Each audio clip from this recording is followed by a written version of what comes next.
My husband was hit by a car while on his bike 2 weeks ago. No fractures of any sort miraculously, but has a mid-temporal trauma subarachnoid hemorrhage on his right side. He is supremely lucky to be alive, and his 2-day stint in the ICU was filled with onlookers of the man who was crushed in a car but only suffered a minor laceration and brain bleed. This man is very anti-hospital and finicky and insists he's fine, but his mother and I disagree because he has permanent optical nerve damage due to an extremely rare brain aneurysm. It wasn't an aneurysm, I just don't know what to call it because it doesn't have a name yet. He had as a child. The doctors said that puts him at even higher risk than if he were normal. I think he should go back to the ER to get another scan and suck it the frick up, and these symptoms are why. He is still having high blood pressure spikes. His average has been 160 to 100, highest spike while sitting was 210 over 150, heart rate averaged around 60, but he had sinus bradycardia when he was released with a max dip of 39 3 hours before he left, possibly due to a med they gave him currently not on the list for some reason. Ever since stopping the weak prescription of Keppra, his headache has now turned into an additional severe toothache that makes his brain feel wiggly. The headache that originally was in the middle right of his brain where the bleed is, has been traveling around, specifically the back section of his brain. He has been sleeping abnormally long, usually it's 4 hours a day, but he's been sleeping 10 to 14 hours a day some days. His sense of taste has been funky, and some foods are disgusting to him now even though he loved them. Concerning the toothache, it keeps switching from his tooth to his brain, and it's so bad he's been breaking the rules and taking 1,200 milligrams of Tylenol every 6 hours rather than the capped amount of 650 milligrams, and he says it doesn't help at all. He's also been hammering Oragel into his teeth, literally saying, "It's not helping but it helps." Cognitively he's okay, a bit slower than normal, but that's kind of to be expected with a head injury. No tingles or numbness, passes all sensory tests and reflex tests. His wrist is starting to hurt. He crushed the back of the car with it, so I suspect it's got a buccal fracture at least. I had one as a kid. The main worrying thing is the back of head headache that won't go away, and the fact that he's still getting very dizzy in weird situations. Against my judgment, he hopped onto my bike last week to make sure he can still mentally deal with biking, and he surprisingly has been very good on it and only has an issue once he stops. He gets super dizzy when staying still and is perfectly fine when moving. When he took a shower last night, he wasn't dizzy at all but became very dizzy as soon as the water was shut off and he stopped moving. The ICU said the dizziness should have gone away after roughly a week, but this is week 2 and it's not getting any better. Am I wrong for wanting to force him to go back and at least get looked at? In our area, the nearest time to see a basic PCP is a 3-month wait, and my neurologist, only outpatient one in our area, has a 6-month waiting list for new patients. Also, if we do go, how can he convince them to not give him any IVs? His veins and arms are sensitive and still bruised from his original stay, and he doesn't want them prodding at him just to do a basic CT scan and wrist X-ray. Many thanks in advance, sorry for the length. I can provide other info if needed. And if y'all want to see the damage to the lady's car, I'm down to put it in the comments, but only if there's an actual want for it. Also, this isn't an emergency post. I understand neurological emergency signs. I have neurological issues myself. I just need someone to back my concerns because me and his mother aren't convincing enough apparently. Edit. Just realized I left out personality changes. Usually, he is a generally angry person, but has been unexplainably sad since the accident, crying at the sight of the simplest of things like a crushed water bottle our kittens were playing with. Also, his newest symptom is popping and crackling in his right ear. 6 days later. Accident recap. While he has been home recovering, he's been having lots of various symptoms, along with some bottled mental health decline that he thinks he's hiding. This man is usually very stoic, calm, and collected, and usually if anything on the angry side, but he has been crying at the drop of a hat, left and right. Even he knows it's odd. Ever since his accident, I've been in contact with his mom, 56. Keeping her updated as she lives across the country and couldn't be by his side like I and his brother were. This is important because when my husband was a very young child, he had an extremely rare blood clot occur that caused permanent optical nerve damage in one eye, and his mother is the knower of that whole period of his life, as she spent every day with him for a full year in the hospital working to get his sight back. His previous clot made this new bleed very dangerous, so keeping my mother-in-law in the know was / is a must. My brother-in-law only hung around for the first 2 days and then gave up on caring and left. He's an asshole, I'll sum him up shortly. And at some point a week and a half after the accident, my mother-in-law stopped answering texts about the updates entirely. My husband blew it off as his mom thought, no news is good news as a better option, but I found it dickish. Suddenly last week she texted saying she and her partner were coming to visit this week. When I talked with her sister who lives near her, she said my mother-in-law had been frantically trying to find cheap flights to come see my husband. Said husband got very excited visibly, but then blew it off and said, okay cool. I knew he'd been missing her, as she only moved away due to some trouble between our families that resolved itself in an odd way. No hard feelings between anybody, just weird living situations. He's also been so emotionally unstable that I think he just needs her around. We've been together for 11 years and he's nowhere near alone, but she's still his mother nonetheless. Plus she's a wonderful woman in many ways, so she's great to have around when you feel like shit. She didn't tell us a day, so when she texted me this afternoon suddenly saying that she was driving back from her sister's house, would be visiting my brother-in-law, getting a motel, then stopping to say hi, you can say we were both surprised, and both feeling a mixture of happiness but also sadness. The sadness is because of her choice of people to visit. The airport she landed at is 30 minutes north of where my husband and I live. She decided instead of immediately coming to check on her son who is lucky to be alive, to instead travel 2.5 hours north from the airport, to visit her 3-year-old granddaughter at her sister's house. My brother-in-law and his girlfriend have severe drug issues, so my aunt-in-law has custody of her for now until they get their shit together. Then she left there to travel 2 hours south back towards us, to visit my brother-in-law, then get a motel in his town, then maybe come say hi if it's not too late for her. My husband said this was fine, but I could tell he was upset because he started tearing up. He kept blowing it off but it made me mad. Then 5 hours later, as I suspected would happen, my mother-in-law called to say that she was tired from driving and her plane trip, and that she was going to go to sleep and see us whenever tomorrow. My husband quietly broke down, denying his emotions and saying he was fine, he didn't know why he was reacting this way, yada yada. So was I the asshole for telling my mother-in-law she's a fucking asshole, made my husband cry. And while I understand she stressed out herself dealing with my brother-in-law and his bullshit, that she needs to stop putting my husband last to placate the piece of shit she should have aborted? That her firstborn son that she spent so much time and effort taking care of almost died and wants his fucking mother to the point of crying like a baby, and that directly doing everything but coming to see him broke his heart to bits? The reason I word it that way is because my brother-in-law has a massive second child complex where he thinks my husband is the favorite because he was born first, and due to his childhood medical issues, he used that as ammo to my mother-in-law as to how my husband is her supposed favorite. Note he's 31 and is still doing this shit. It doesn't help that she's a massive pushover who lets this shit happen in the first place. But she always does what brother-in-law says and bends to his will.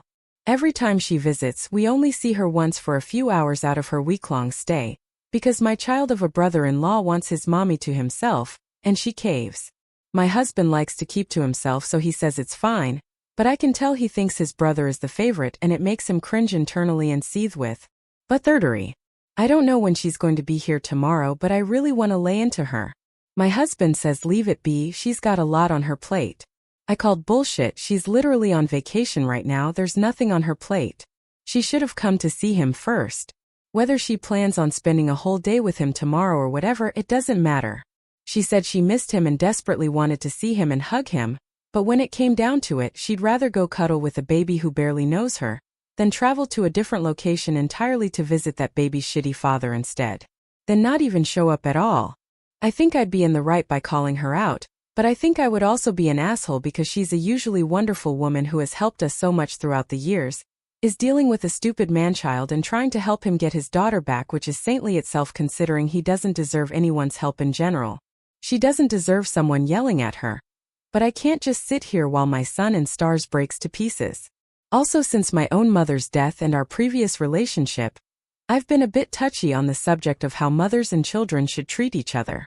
But I don't want to make my mother-in-law cry just because I'm being a dick. If anyone can give some advice, that'd be swell. I'd like to be able to say something tomorrow, but I'll wait and see what the internet says because my echo chamber is too small at home, lol. Thank you all and happy scrolling. Edit. In case anyone wonders why I shit on my brother-in-law so hard it doesn't like my use of the word junkie. Well, I apologize, but my brother-in-law is not a good person from the get-go, and drugs do not help. Explaining all the horrible things he has done is its own story itself. Also, the past 4 times she has come to visit is because of brother-in-law asking her to, along with giving him lots of money, pay for multiple week-long trips for him and his little family to visit her, but not to us, no. 2 hours later. Where I'd maybe be wrong. My brother-in-law relatively didn't do anything wrong this time yet. I don't think he specifically asked her to come to him first or anything, and I believe he's relatively behaving like a human for the time being. So punching him in the face would be out of the blue and dickheadish. Plus he's been in therapy and trying to get his life together so he can get his daughter back. Where I'd be right. My brother-in-law is walking garbage and stolen shoes. To super sum up him as a person, he's narcissistic, manipulative, has many deeply rooted mental health issues, multiple severe decade-long drug problems, not just habits, and acts as if you aren't there doing him a favor and kissing his feet, literally. Then you must hate him and he's going to jump off a bridge. He even goes to the bridge and everything, but he's bluffing and has admitted to that. He has gotten me, my husband, and many others arrested and put through ridiculous court ordeals due to my brother-in-law's schemes. He is responsible for 2 girls dying due to drug overdoses, has gotten his current girlfriend addicted to drugs as well, and they've both lost their daughter because she overdosed. Luckily she survived. I think it's a blessing because she's out of that environment, and away from brother-in-law who is also extremely violent and often hurts his current girlfriend. I have a permanent neurological disorder due to a fight I had with him once where he headbutted me and cracked my skull open. He also takes advantage of his mother like crazy because she's a saint and can't say no. He's stolen hundreds of thousands of dollars from her over his lifetime and constantly claims favoritism towards my husband to get money, cars, plane tickets, free rent, etc., etc. Meanwhile, my husband maybe talks to his mother once a month to say hi, and that's it. His favoritism claim is due to him being the second child who wasn't wanted. In reality it is the opposite. My husband is an oopsie baby of hippies, because my husband had a childhood medical event that made him the family favorite, and the list goes on and on. This dude still fights over Pokemon cards with my husband. We've had to hide all of his childhood stuff in case my brother-in-law comes over because he will start stealing if he's not being watched or things aren't hidden well enough. Like, am I wrong for wanting to punch him? I think of all that history of garbage, and trust me, I've had a front row seat to some awful behaviors from this man lower than any creature on this planet, and it makes me want to punch him in the face. Or have a duel or something. But then he's been good recently, been making pretty good progress with therapy according to his girlfriend, has drastically reduced his drug use, and while still up to shenanigans hasn't been pulling anyone else into them at least. But then my mother-in-law went to go see his daughter first, and then him afterward, then went and got a motel and went to bed after telling my husband and I fuck off until tomorrow pretty much. So she spent the whole day doing stuff with my brother-in-law, when the whole point of her coming to visit supposedly was because of my husband being in a horrific accident that he's lucky to have survived with only a brain bleed, and she wanted to see him and hug him. I guarantee that only happened because my brother-in-law whined about some sort of shit and she went running to him. She is a wicked pushover because of my brother-in-law threatening to off himself left and right, so all he has to do is slightly hint that he's upset and she runs to placate him. I suspect this because when my husband was in the hospital, you could see the dollar signs jumping from my brother-in-law's eyes once he heard there was a brain bleed, but then got angry and left once the hospital said they were sending my husband home and hasn't talked to us since. It's been 3 weeks and he hasn't answered a single text. What are your thoughts? The punch is metaphorical for the record. If I were to attack him I'd probably get killed. I'm not insane. The next day. Yesterday my husband and I waited all day for my mother-in-law to call when she was going to come over to say hi. I had to text her at 1 p.m. because I was starting to get pissed off she hasn't said anything yet, and her response led to me punching a wall without thinking. She said that I was assuming she and her partner, were out to lunch with brother-in-law, sister-in-law, and their daughter who they got to have a surprise visitation day. She said after lunch when my niece went home at 3 p.m., she would come see us. I was furious but whatever. My husband was distraught but again playing it off. Well, eventually around 5:30 p.m., we got a call from my mother-in-law saying she was coming over. Well, finally. We made a plan for her to come pick us up so we could get pizza for dinner. We can't drive. And I laid out a whole idea my husband came up with to get some pizza, go see a movie, and maybe go play some pool afterward because that's a pastime his mother loves. Well, nope, mother-in-law said she needs to return to brother-in-law's house, so she'll be picking us up to get pizza, and then we're gonna go see brother-in-law and sister-in-law afterward. Oh, of course. So we went with that plan for the sake of not starting an argument. When she showed up, she was nice enough to come up to our apartment and say hi to my dad who lives with us, but wanted to leave right away. The only reason we didn't was because my mother-in-law brought her sister, K60F, who hasn't lived in the area or even visited for 30 years, but came with mother-in-law to go see my husband specifically. She sat with my dad asking a bunch of questions, looking through all the hospital paperwork and accident reports, etc. Honestly, stuff his mother should have been doing but wasn't, and was instead just chatting with my dad and trying to scoot everyone out the door. After a while we left and got pizza, and mother-in-law took us to brother-in-law's place. We spent 2 hours sitting there talking about brother-in-law and how awful his life is. He quit his job because it sucks, his car is broken again, he wants this and that but can't get it because everyone keeps fighting him, yada yada. Meanwhile, my husband was getting sicker and sicker looking, and Kay and I were constantly bugging him to sit or drink something, or even get ready to go to the hospital because he didn't look good at all and he was starting to get confused by stuff. Huge red flag. Now here's where everything spiraled. Kay suggested that maybe we take my husband home at least because he was starting to sway in his seat and she was guessing maybe he was just tired. My sister-in-law though started freaking out saying we need to call an ambulance. See, my sister-in-law had a severe traumatic brain bleed happen years ago due to circumstances, and she is also a super empath. According to her, she could sense something was super wrong, and that my husband needed to be seen right away without delay. Now my husband usually would be refusing viciously at this point. He hates hospitals and especially hates ambulances. But he wasn't saying anything, so I knew something was wrong and started making the call. My mother-in-law and brother-in-law seemed maybe a little worried, but they kept playing it off saying, he's probably just tired. He probably needs to rest. It wasn't until my husband threw up all over the floor that they got the fucking picture. I sat and handled the phone call while Kay and my sister-in-law attended to my husband. Now I don't know what happened because my back was turned when I was on the phone, but the next second I heard a wicked loud yelp and then the sound of crashing glass. Then lots of yelling. According to Kay, what happened was my sister-in-law went to hold my husband's head as he was starting to go limp, so they were transferring him to a laying position. And my sister-in-law ended up taking his head and laying it on her lap because their floor is hardwood and she was afraid he'd hit his head. Totally valid worry and I thank her for it.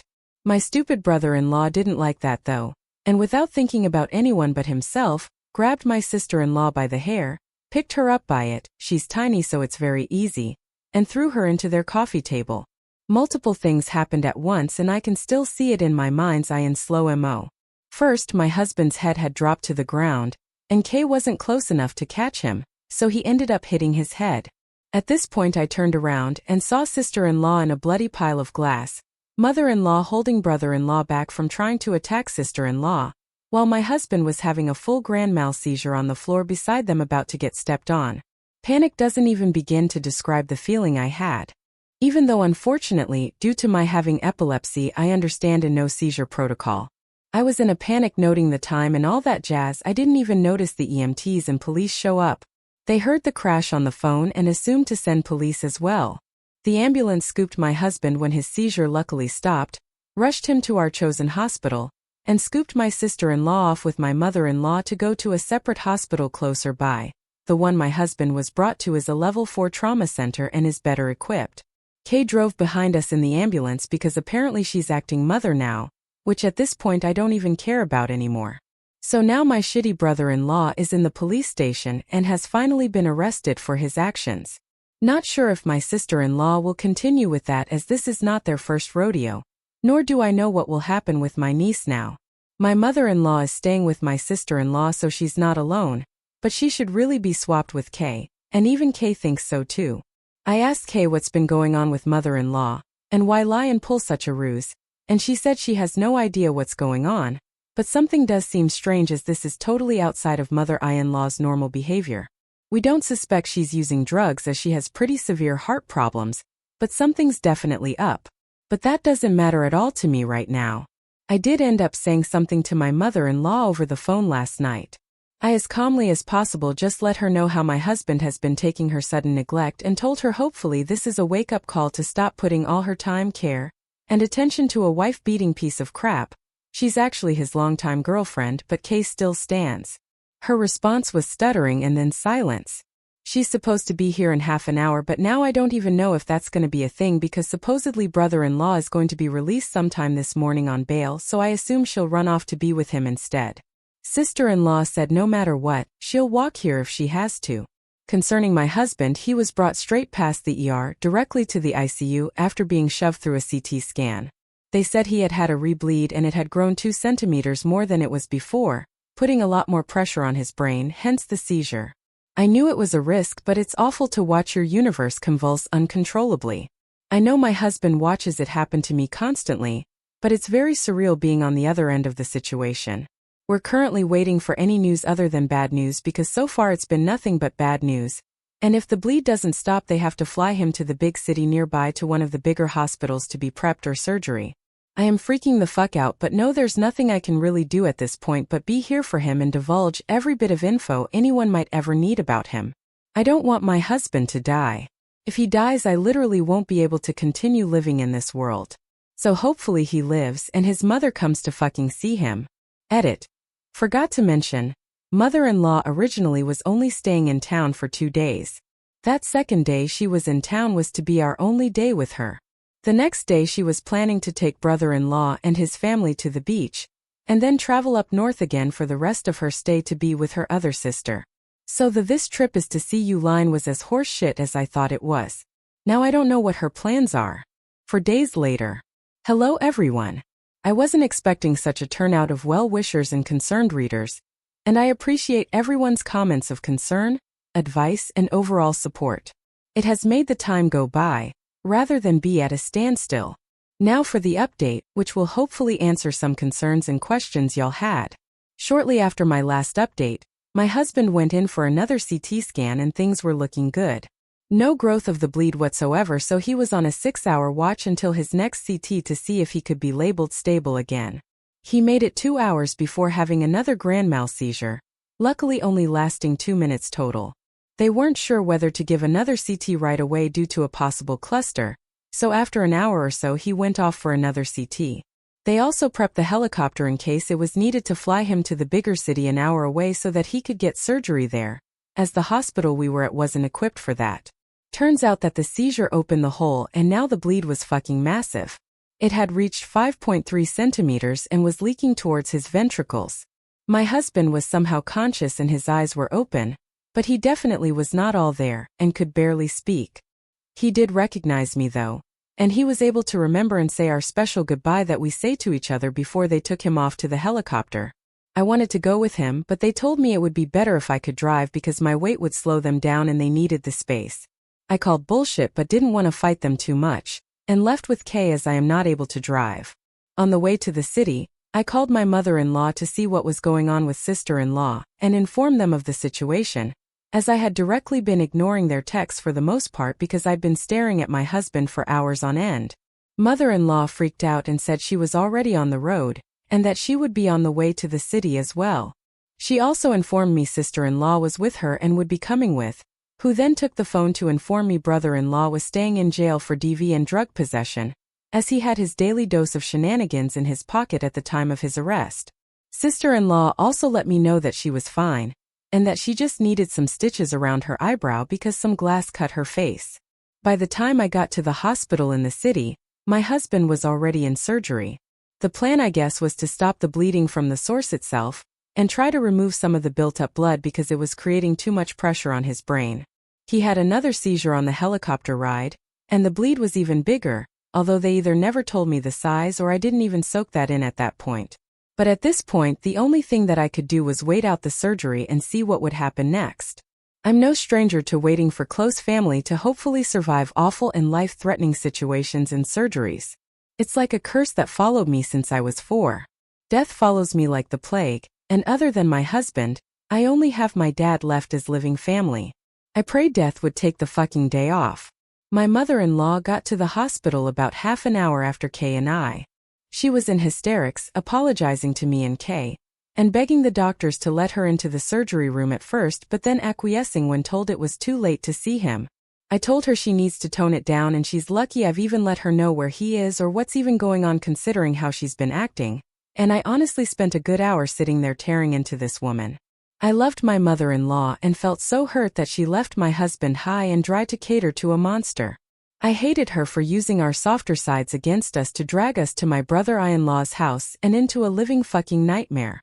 She listened tearfully and ate every word I dished to her. I didn't feel better afterward whatsoever. She was an absolute wreck and I could see it. Years of worry for my husband, dread and regret, sadness and understanding. She looked very broken and it made me feel so much worse. She's helped us so much for years. She housed us for free while we struggled for work. Fed us with no questions. Gave us rides and support in all times of need. Hell, this woman taught me to crochet, which is my favorite thing to do in this world besides my husband.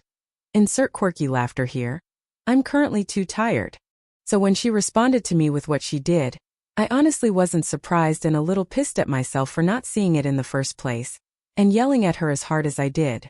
My mother-in-law and my sister-in-law have been working for the past year to get my niece adopted by my mother-in-law behind brother-in-law's back, along with all of our backs as well because they wanted as few people to know as possible for the safety of my sister-in-law. When my sister-in-law overdosed a year ago, and they lost custody of my niece, I guess when she was taken away there were lots of stipulations to get her back, and while my sister-in-law has gone through recovery and everything beautifully, my brother-in-law was uncompliant and making the process complicated for no reason. He also was completely unresponsive and still is unresponsive to all correspondences and calls from CPS, so did not know of any of the proceedings even though they sent him forms to sign. My mother-in-law had flown them out to give them a vacation to hopefully restart their mentalities so she could get them started on a new path to life and hopefully get my brother-in-law to become compliant. And I guess she made this decision when my brother-in-law responded by stealing her car to roam around the city to find drugs and came back belligerent and abusive. So all the secrecy of this specific trip was because things were being finalized this week. The paperwork was signed the day of what I will call the incident, and my mother-in-law wanted all of us to get together that night so she could break the news to my brother-in-law, and so we could hopefully celebrate. She feels horrible for what happened, and even somehow feels bad that my brother-in-law still doesn't know yet because he has the right to since he's her father. I want to be there when he's told and his brain implodes honestly. I die of laughter in the parking lot. I asked her why she bothered and why not report brother-in-law sooner since she knew what was going on. And she responded that she didn't want to mess up the adoption. I told her that was extremely irresponsible and that sister-in-law was at such a high risk, but sister-in-law assured me that she would not have had it any other way and that things worked out perfectly. Well, other than my husband. She didn't mean that maliciously, she meant it factually. Nobody planned for my husband to decline so badly all of a sudden, which led to my sister-in-law to go into helper mode, which made my brother-in-law jealous. According to sister-in-law, he suspects she's cheating with my husband, which led to all of the events that unfolded until now so far. After all their explanations, I honestly was just numb. Didn't know what to feel or think. I still kind of don't. I'm horrendously angry at both of them and they both admitted that it doesn't excuse their fault in this, nor is my mother-in-law absolved from her crimes of abandoning her son in his time of need. And they've been saints since to repent, but I don't even know if I can be mad at them anymore. I know that they needed to dance around my brother-in-law, so that's understandable. I just wish they let us know. They didn't because we are usually naturally LC, so they didn't see the point in saying anything. Bad excuse, and now my husband gets to suffer for their incompetence. I told my mother-in-law and sister-in-law they're lucky I don't press charges against them, and they agreed that's fair and that they deserve whatever crap comes their way. 8 hours after going in, my husband came out of surgery alive, thank fuck. They supposedly closed the source of the bleed, but there was a lot more blood than was originally realized, and it created a lot of pressure, and I honestly don't care to type out all the medical bullshit they told me, but pretty much due to the scar tissue and permanent damage that was already present on my husband's optical nerves from his childhood clot/aneurysm, the pressure from the bleed created a massive strain on said optical nerves, and with the way things are, my husband is blind and will be for the time being until he inflammation from surgery and bleeding is absorbed. Hopefully. My husband opened his eyes yesterday afternoon, unable to see entirely. He previously had 1.5 eyes worth of sight, and now he has none. He only remembers getting pizza and saying goodbye to me. Everything else in between was empty space. He's having a lot of neurological issues so far obviously, and his speech is extremely slurred, but he is alive, cognitive, and has motor function. He remembers me and his mother and remembers our special words and hand hold. He is luckily still my husband so far. This is not his first time being blind, and he is surprisingly okay with it for now at least. He says it's kind of nostalgic in a way. I didn't want to worry him, but he kept asking questions, so I told him everything that had been going on from beginning to end. He fell asleep as I was telling him the story, and when he awoke later when the nurse came in to check on him, he asked for the rest. I know he needs to be resting, but my husband is the type of person who needs to know. He is an informational index that needs to constantly be fed, and it kills him to not know things and have answers withheld from him. I am so happy he is alive. Mother-in-law is extending her stay and will be staying with me in the city along with sister-in-law, and they're paying for my hotel. Kay will be leaving in 2 days when the vacation is supposed to be over. As she can't miss work, she has a high-security job. We're all waiting for news on brother-in-law, and on the hospital that did the original surgery when my husband was a child, to see if anyone from the team might still possibly be in practice and have some insight as to where to go from here. There's a lot of personal things I left out because this case is very rare and has this teaching hospital in a frenzy.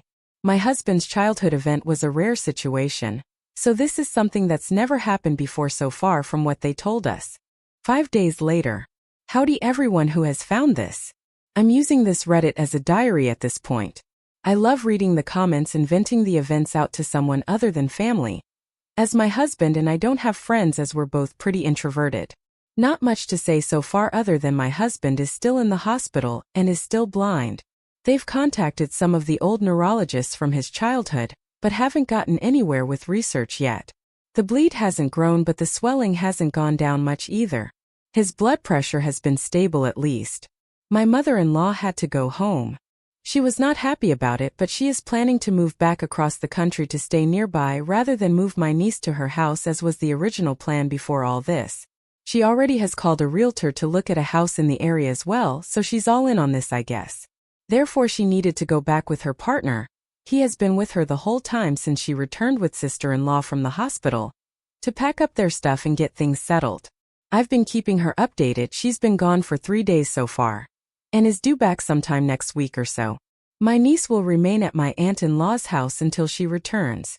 My sister-in-law is staying with me from now on. I haven't been home minus to grab some stuff for my husband, so she's been staying there to help take care of my dad. He's elderly but still mostly independent, and my cats as well. Honestly, she's been an absolute saint. Luckily her job is very flexible, so she has been able to take lots of time off for now while she helps, which I severely appreciate. Plus this all keeps her mind off of what's been going on with brother-in-law.